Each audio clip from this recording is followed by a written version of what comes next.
Hello everyone, जय Shri Krishna. My self Hemant Yadav और आप देख रहे हैं आपका अपना चैनल मैथमेटिकल जीनियस। तो आज हम पढ़ने वाले हैं chapter number 9, that is some application of trigonometry. तो प्रीवियस वीडियो में हमने देखा था कि एंगल ऑफ एलिवेशन क्या होता है, एंगल ऑफ डिप्रेशन क्या होता है, लाइन ऑफ साइड क्या होती है, वर्टिकल साइड क्या होती है, हॉरिजॉन्टल लेवल क्या होता है। ये सारी चीज़ों को मैंने डिटेल में डिस्कशन किया था और कुछ क्वेश्चंस भी सॉल्व करवाए थे। लेकिन इस वीडियो में हम लोग सॉल्व करेंगे बचे कुछ क्वेश्चंस। जैसे क्वेश्चन नंबर 7 तक प्रीवियस वीडियो में मैंने सॉल्व करवाया था। तो कुल टोटल एक्सरसाइज में 15 to 16 क्वेश्चन है। तो बाकी के जो क्वेश्चन है उन क्वेश्चंस को मैं इस वीडियो में कवर अप करूँगा, और ये जो वीडियो होगी 2 या 3 वीडियो में ये सारे क्वेश्चन में कवर अप कर दूंगा, आप लोगों को अच्छे से एक्सप्लेन कर दूंगा। ठीक है, तो चलिए देखते हैं हमारा जो क्वेश्चन नंबर 8 है वो क्या दिया हुआ है। और हाँ, एक बात और, जब भी आप इस चैप्टर को के क्वेश्चन सॉल्व करने जाओ ना, तो सबसे पहली बात ये कि जो मतलब बिगिनर से जो नई नई शुरुआत कर रहे हैं इस चैप्टर की, तो उनके लिए खास बात ये है कि इस चैप्टर में जब भी आप ये चैप्टर तभी सॉल्व करें जब आप ट्रिग्नोमेट्री का चैप्टर पढ़े हो। क्योंकि आप ट्रिग्नोमेट्री का कंसेप्ट अगर आप लोगों को क्लियर होगा तो आप लोग इसमें थोड़ी हेल्प हो जाएगी आप लोगों की, और इसमें थोड़ी कम मेहनत करनी पड़ेगी। सिर्फ आप लोगों को मेहनत इतनी करनी पड़ेगी, क्वेश्चन को रीड करके और आपको फिगर ड्रॉ करना पड़ेगा, बस सिर्फ इतनी सी मेहनत होगी आपकी। और इतनी मेहनत कर लिए ना आप, तो डेफिनेटली ये चैप्टर आप लोगों के लिए बहुत ही ईजी हो जाएगा। तो देखते हैं हमारा क्वेश्चन नंबर 8 क्या दिया हुआ है। और जिनको रीड करने में थोड़ी प्रॉब्लम होती है तो मैं उनसे ये कहूँगा कि एक क्वेश्चन को एक नहीं दो या 3 बार रीड करें, और लाइन वाइज क्वेश्चन को ब्रेक करके क्वेश्चन के थ्रू फिगर को ड्रॉ करें। ठीक है, चलिए देखते हैं हमारा क्वेश्चन नंबर 8 क्या दिया हुआ है।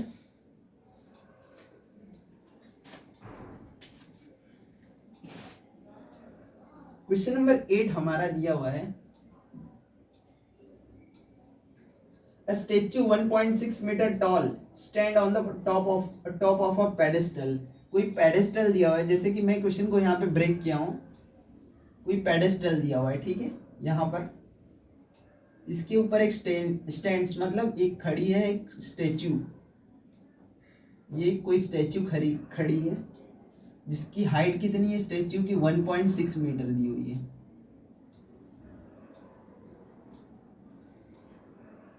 From a point on the ground, ground के किसी पॉइंट से, मान लेते ये पॉइंट ये है, ठीक है, ग्राउंड का कोई point, the angle of elevation top of a statue, मतलब ये इस ग्राउंड के किसी पॉइंट से इस स्टेच्यू के टॉप पे जो एंगल ऑफ एलिवेशन है वो 60 डिग्री दिया हुआ है हमें।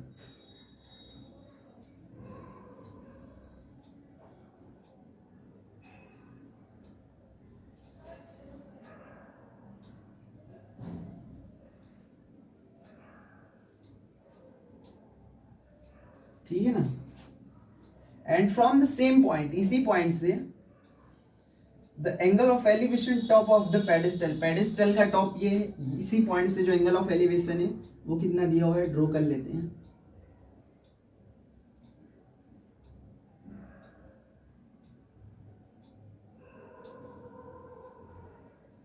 ठीक है, कितना दिया हुआ है, 45 डिग्री, 45 डिग्री दिया हुआ है। Find the height of the pedestal, यहाँ पे हमें फाइंड करना है, to find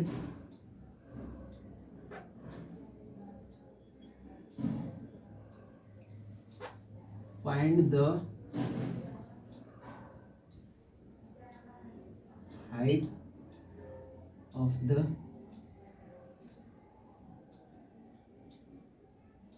pedestal, find the height of the pedestal. इस पेडेस्टल की हाइट मुझे फाइंड करनी है। मान लेते इस पेडेस्टल की हाइट जो है वो h मीटर है, ठीक है, इसको नाम दे देते हैं p, यहाँ पर q, ये r और ये s, ठीक है ना।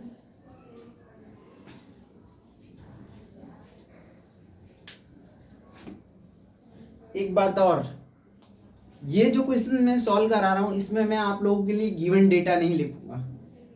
प्रीवियस वीडियो जो मैंने बनाई थी उनमें कुछ क्वेश्चन में मैंने आप लोगों के लिए गिवन डाटा लिखा था कि आप लोगों को ऐसे एग्जाम में लिखना है कि पहले गिवन डेटा लिखना है, फिर जो फाइंड करना है वो लिखना है, फिर सॉल्यूशन करना है।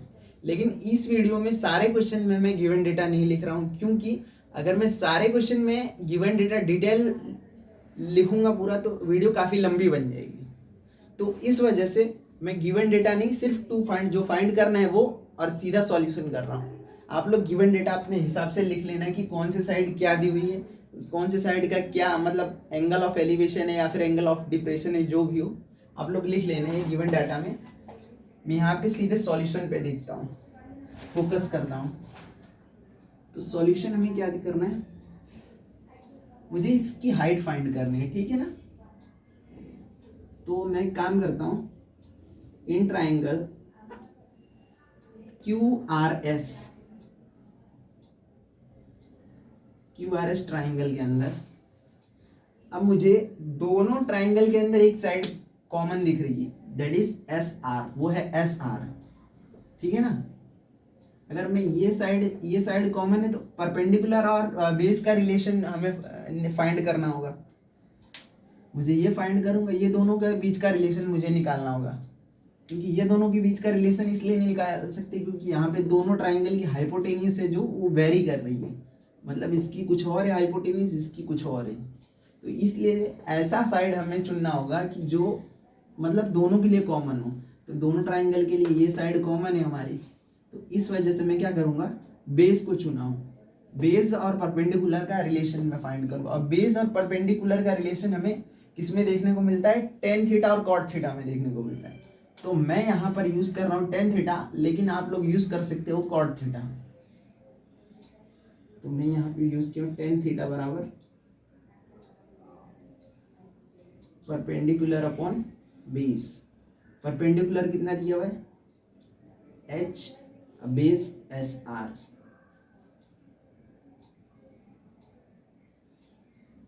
थीटा की जगह कितना एंगल है, 45 डिग्री, तो H अपॉन SR। 1045 की value 1, H upon SR। SR is equal to H metre.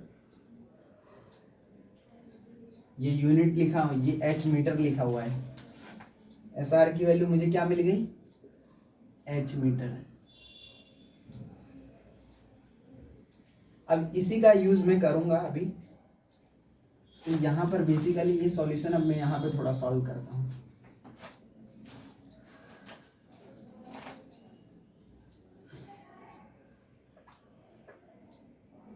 Similarly in triangle PRS,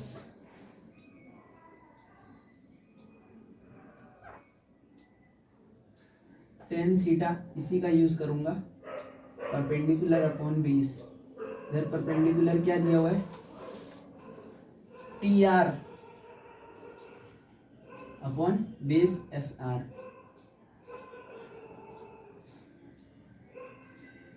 tan theta की जगह पे 60 डिग्री है। PR कितना दिया हुआ है, PR ही दिया हुआ है। SR की वैल्यू कितनी निकाली हमने, SR की वैल्यू H निकाली है। 1060 की वैल्यू हमारी क्या होती है, √3 होती है। तो PR is equal to H। तो ये PR की वैल्यू क्या आ जाएगी हमारे, H √3 मीटर आ गई। और एक बात यहाँ पर मैं लिख देता हूँ, PR जो है वो इक्वल है PQ प्लस QR की।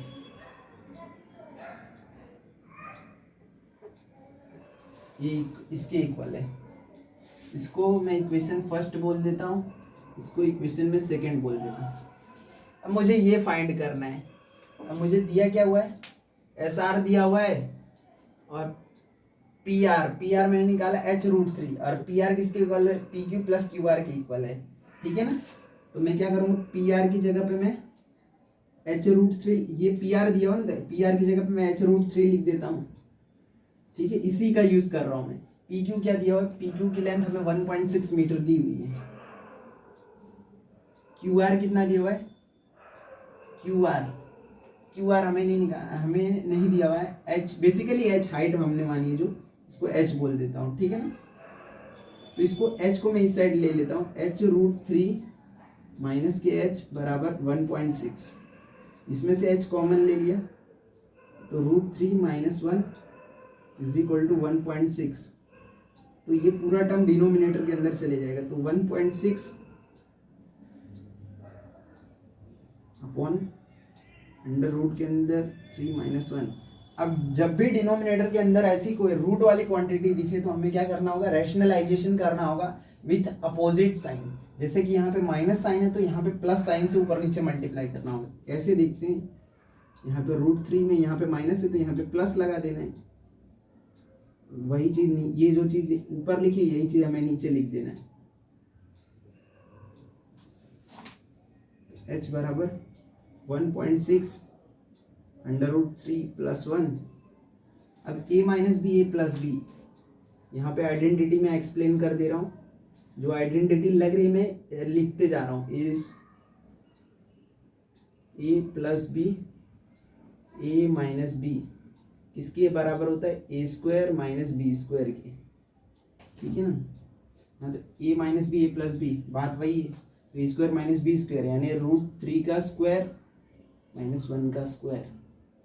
तो h बराबर 1.6 √3 + 1, 3 का √3 का स्क्वायर 3 माइनस 1, इसको मैं यहाँ पे लिख रहा हूँ 1.6 √3 + 1। अब 3 में से 1 गया तो 2, इसको कैंसिल आउट करेंगे तो इसका आंसर आएगा 0.8 √3 + 1। ये हमारा आंसर होगा। h की वैल्यू हमें निकाल ली 0.8 √3। अब ये h अगर 0.8 √3 + 1 आ रहा है तो इसका आंसर, ये दोनों का आंसर सेम ही होगा। आई होप ये क्वेश्चन आप लोगों को क्लियर होगा। इस क्वेश्चन में बेसिकली कुछ था नहीं, तो चलिए हम नेक्स्ट क्वेश्चन देखते हैं हमारा क्या दिया हुआ है। पहले इसको मिटा लेते हैं।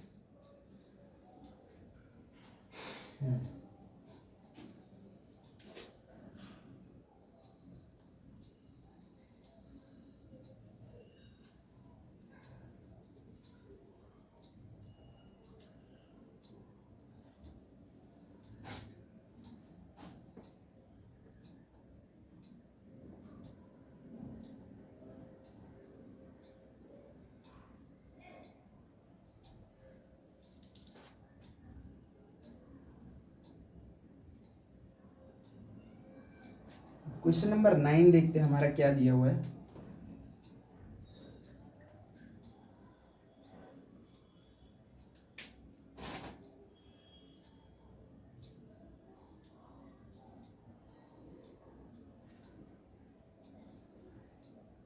The angle of elevation top of a building from the foot of a tower is 30 degree.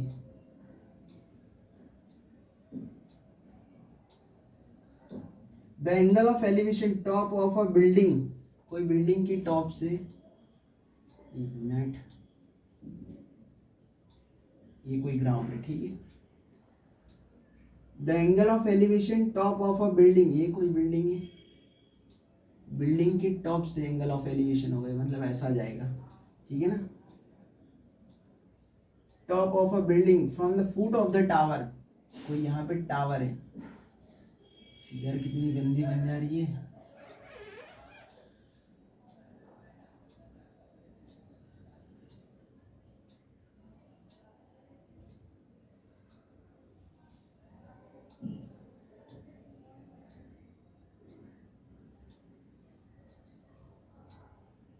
ये बिल्डिंग के टॉप से टावर के फुट पे जो एंगल ऑफ एलिवेशन है वो 30 डिग्री दिया हुआ है, ठीक है ना। And the angle of elevation top of a tower from the foot of the building, ये बिल्डिंग के फुट से टावर के टॉप पे जो एंगल ऑफ एलिवेशन है वो कितना दिया हुआ है, 60 डिग्री दिया हुआ है। एक काम कर रहा हूँ मैं, दूसरे मार्कर का यूज यहाँ पे कर ले रहा हूँ ताकि आप लोगों को बिल्डिंग के टॉप से और बिल्डिंग के फुट से और टावर के टॉप पे जो एंगल ऑफ एलिवेशन है वो इजीली दिख सके।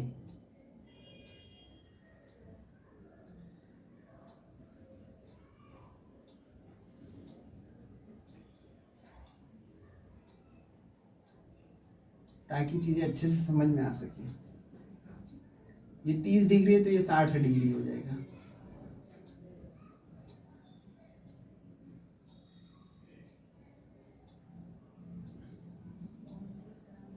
If the tower is 50 metre height, ये जो टावर दिया है 50 मीटर, मतलब बेसिकली जो टावर की हाइट दी हुई है वो कितना दिया हुआ है 50 मीटर। यहाँ से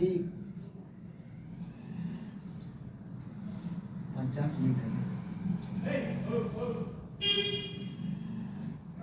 ठीक है।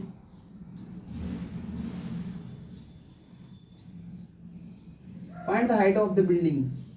मान लेते हैं बिल्डिंग की हाइट जो है वो h मीटर है। टू फाइंड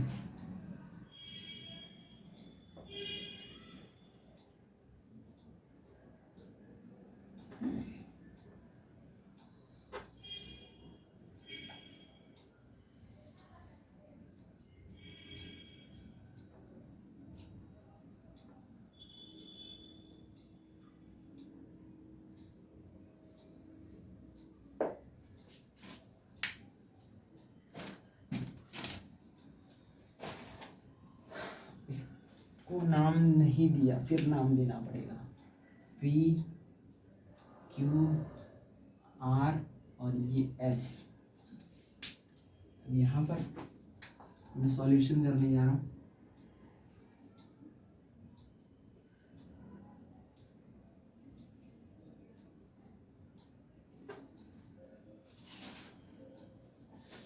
तो सबसे पहले मुझे ये दोनों ट्राइंगल के अंदर कौन सा ट्रिग्नोमेट्रिक फंक्शन यूज होगा जिसकी हेल्प से हम ये हाइट फाइंड कर सकते हैं सेकंड वाले ट्राइंगल की।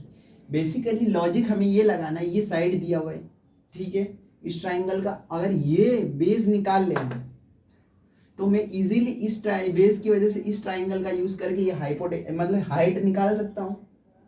तो मुझे क्या करना होगा, परपेंडिकुलर और हाइट का बेस का रिलेशन निकालना होगा। तो परपेंडिकुलर और बेस का रिलेशन हमें किस में देखने को मिलता है, परपेंडिकुलर और बेस का रिलेशन हमें टेन और कॉड में देखने को मिलता है। तो हम टेन या कॉड का यूज करेंगे। मैं यहाँ पे टेन का ही यूज कर रहा हूँ, आप लोग कॉड का भी यूज कर सकते हो। तो in triangle P Q R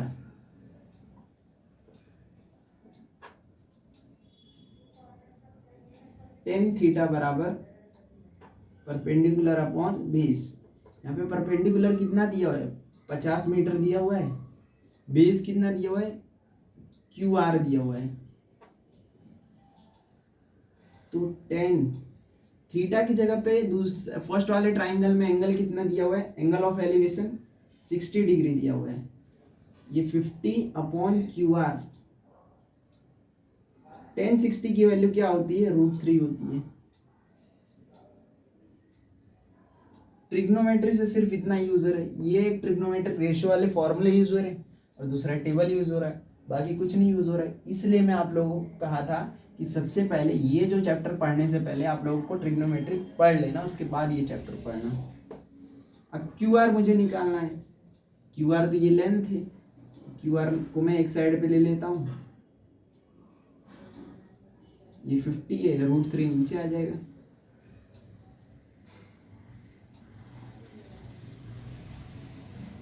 इसको मीटर में लिखना, ठीक है ना, 50 √3 मीटर। अब मैं इसको कुछ देर के लिए इक्वेशन फर्स्ट मान लेता हूँ, क्योंकि इस इक्वेशन का यूज अभी होगा इस ट्राइंगल के अंदर हाइट फाइंड करने के लिए। अब मैं ये सवाल यहाँ पे सॉल्व कर रहा हूँ।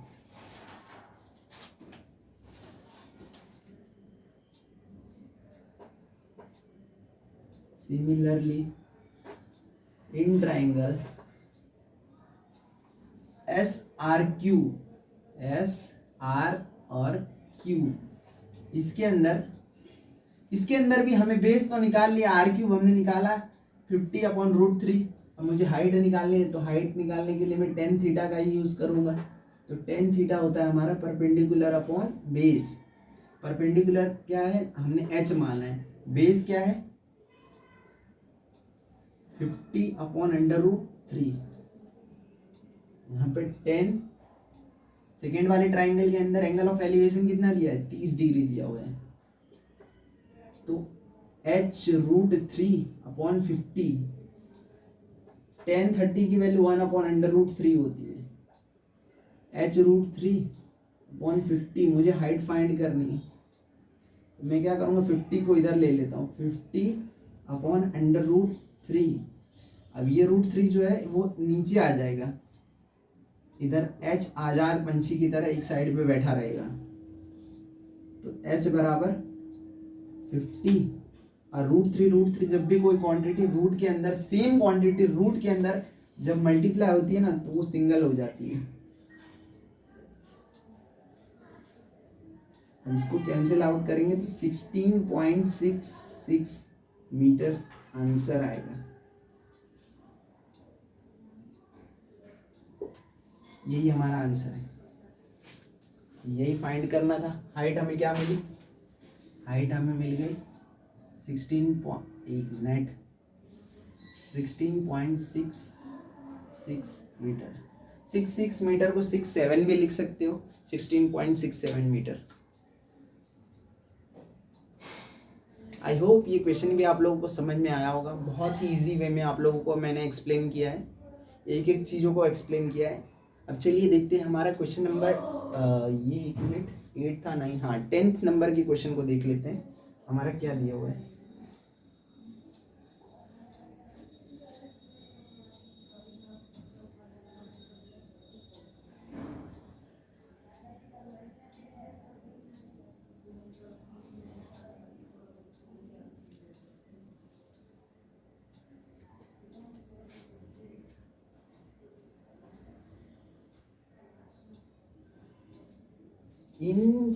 इस चैप्टर के सवालों में आप लोगों को एक बात याद रखनी है कि फिगर ड्रॉ करना है तो क्वेश्चन को एक नहीं 2 बार पढ़ो, ताकि क्वेश्चन को ब्रेक करके क्वेश्चन के मतलब फिगर को ड्रॉ करो, तभी आप इस चैप्टर को इजीली समझ सकते हो।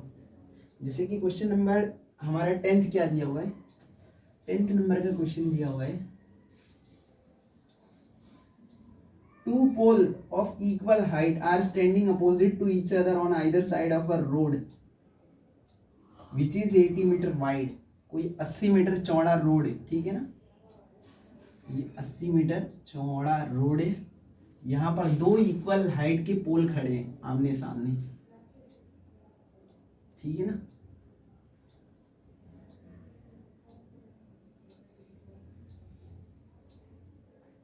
From a point between them on the road, ये दोनों पोल के बीच में इस रोड पे कोई पॉइंट है, मान लेते हैं यहाँ पर कोई पॉइंट है, कहीं पे भी एक रैंडम पॉइंट मैंने मान लिया, ठीक है ना। From a point between them on the road the angle of elevation from the top of a pole are 60 degree and 30 degree.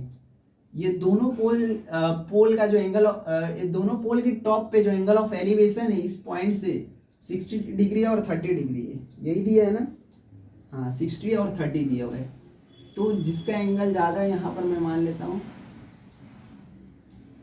ये 60 डिग्री है, 60 डिग्री है, मतलब ये 60 डिग्री है। यहाँ पर कोई स्पेसिफिक पॉइंट हमें मेंशन नहीं किया गया है कि इक्वल डिस्टेंस पे ही है, मतलब इक्वल डिस्टेंस पे ये पॉइंट, इक्वल डिस्टेंस पे एकदम बीचों बीच पे, हमें सिर्फ रैंडम पॉइंट दिया हुआ है कि दोनों पोल के बीच में कोई एक रैंडम पॉइंट है जिसका एंगल ऑफ एलिवेशन क्या दिया हुआ है, 60 डिग्री दिया हुआ है, एक का 30 डिग्री दिया हुआ है। तो इसके लिए भी मैं एक नया मार्कर का यूज करता हूँ, नया नहीं मतलब दूसरे मार्कर का यूज करता हूँ।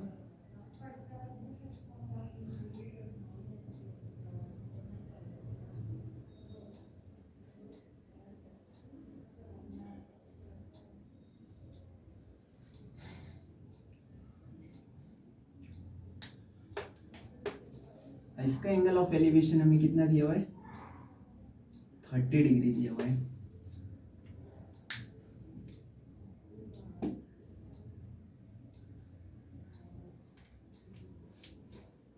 एक मिनट, मुझे फाइंड क्या करना है, 2 चीजें फाइंड करनी है टू फाइंड में, आई थिंक हम लोगों को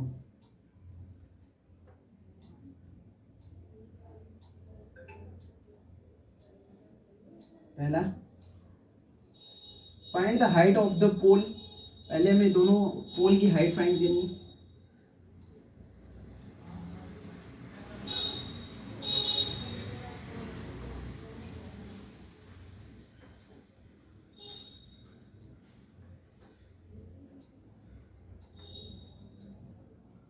second, and the distance from the point, and the distances and the distances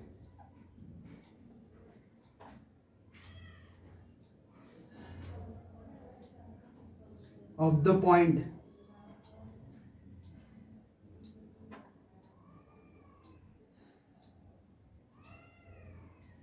from the pole।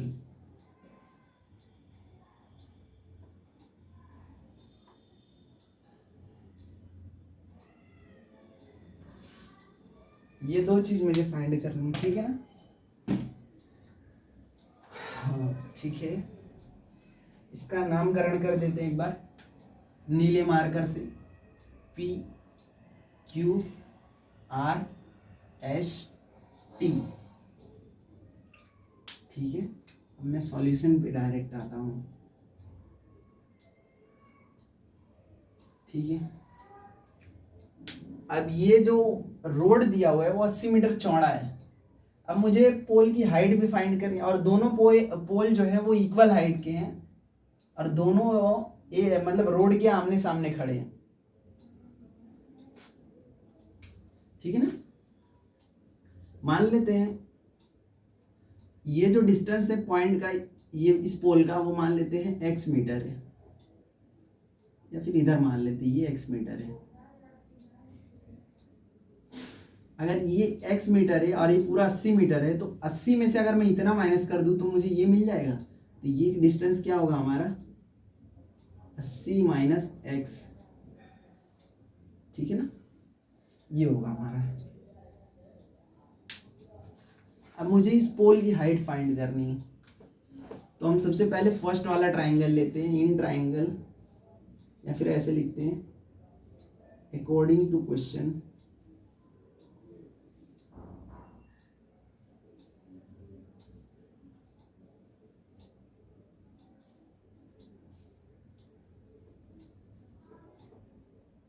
according to question in triangle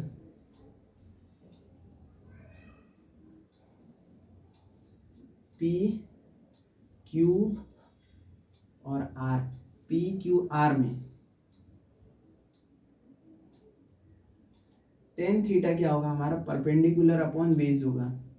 perpendicular क्या है हमें दिया है, नहीं दिया हुआ, तो परपेंडिकुलर को मैं पी क्यू ले लेता हूँ, बेस हमने एक्स माना है, ठीक है ना। तो टेन थीटा की जगह पे 30 डिग्री दिया हुआ है हमें, तो P Q upon x, ten 30 की वैल्यू 1/√3 होती है, पी क्यू अपॉन एक्स। अब मुझे बेसिकली पी क्यू निकालना है, तो पी क्यू बराबर x/√3 मीटर। इसको इक्वेशन फर्स्ट मान लेते हैं, क्योंकि इसका यूज अभी हम करेंगे, ठीक है ना। अब इस वाले ट्राइंगल पे आते हैं।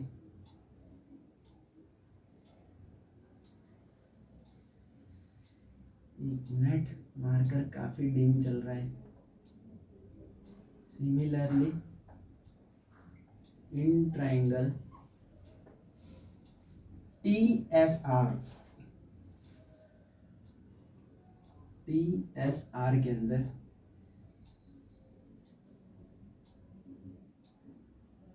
टेन थीटा जो होता है परपेंडिकुलर अपॉन बेस होता है। परपेंडिकुलर क्या है, TS, बेस क्या है 80 माइनस एक्स। अब टेन थीटा की जगह पे हम लोग क्या लेंगे, थीटा की जगह पे एंगल ऑफ एलिवेशन 60 डिग्री दिया हुआ है, तो TS upon 80 minus x. Ten 60 की वैल्यू √3 होती है, TS अपॉन 80 माइनस एक्स। मुझे TS निकालना है, तो TS बराबर √3 80 माइनस एक्स। तो TS बराबर 80 √3 माइनस के x √3। ठीक है,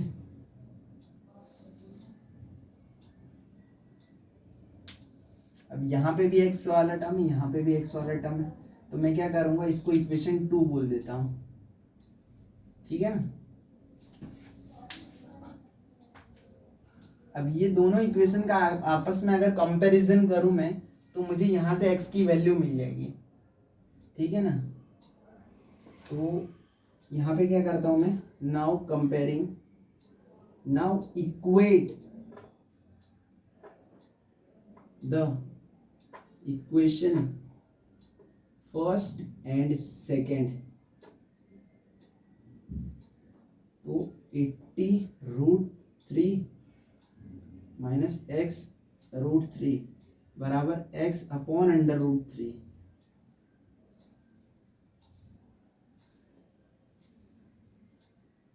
बिकॉज यहाँ पर बोला गया, क्वेश्चन के अंदर ही बोला कि ये दोनों टावर की जो हाइट है वो बराबर है, तो मैं ये लिख सकता हूँ TS बराबर PQ। बिल्कुल लिख सकता हूँ, क्योंकि क्वेश्चन के अंदर ही हमें बोला गया दो इक्वल हाइट के पोल हैं, तो मैंने दोनों को इक्वल कर लिया। अब ये दोनों इक्वेशन को मैं यहाँ पे इक्वल कर देता हूँ, मतलब इक्वल ही रख देता हूँ। 80 √3 माइनस एक्स अंडर √3 बराबर x अपॉन अंडर √3। जो x वाले टर्म है उनको एक साइड कर लेता हूँ, और जो कांस्टेंट टर्म है उसको एक साइड रहने देता हूँ। तो 80 √3 x अपॉन अंडर √3 इधर आएगा तो x अंडर √3 हो जाएगा। तो ये 80 अंडर √3, इसको इधर मल्टीप्लाई कर दिया, या फिर सिंपली x कॉमन निकाल लेते हैं ना, तो ये 1 अपॉन अंडर √3 हो जाएगा, ये √3 हो जाएगा। अब एलसीएम ले लेते हैं यहाँ पे, ये 80 √3, ये x मैंने बाहर लिया, ये इधर 1 से 1 मल्टीप्लाई होगा, √3 से √3 मल्टीप्लाई होता है तो 3 हो जाता है, ये √3 इधर ही रहेगा। ठीक है, ये 80 √3 x, ये 4x हो जाएगा, 4x बराबर अंडर √3। ठीक है, अब ये 3 को मैं इधर मल्टीप्लाई कर देता हूँ, तो 80 ये 3 √3 मल्टीप्लाई होगा तो इधर 3 हो जाएगा, इधर 4x हो जाएगा। अब इस क्वेश्चन को मैं थोड़ा इधर सॉल्व करता हूँ। 8 त्रिक 24, 240 बराबर 4x, तो x बराबर 24, 4 छंग 24, ठीक है, x बराबर 60 मीटर मिल गया। x बराबर 60 मीटर मिल गया, मतलब ये जो QR है, QR ये बेसिकली इसकी जो लेंथ है वो कितनी दी हुई है हमें, 60 मीटर दी हुई है, ये 60 मीटर है। ठीक है, अब 80 में से ये माइनस कर देंगे, 80 में से 60 माइनस करेगा तो फिर क्या बचेगा, ये लेंथ जो होगी हमारी 20 मीटर हो जाएगी। ठीक है,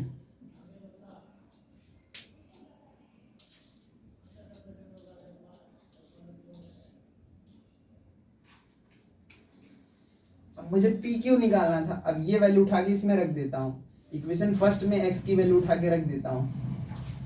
अगर मैं इक्वेशन फर्स्ट में x की वैल्यू उठा के रख देता हूँ तो PQ क्या मिलेगा मुझे, PQ बराबर √16 है ना,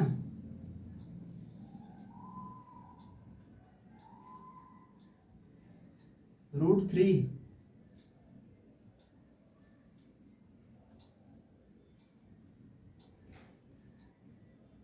√20, एक मिनट, 60 है ना, 10 × 6 60 को मैं क्या लिख सकता हूँ, 6, एक मिनट,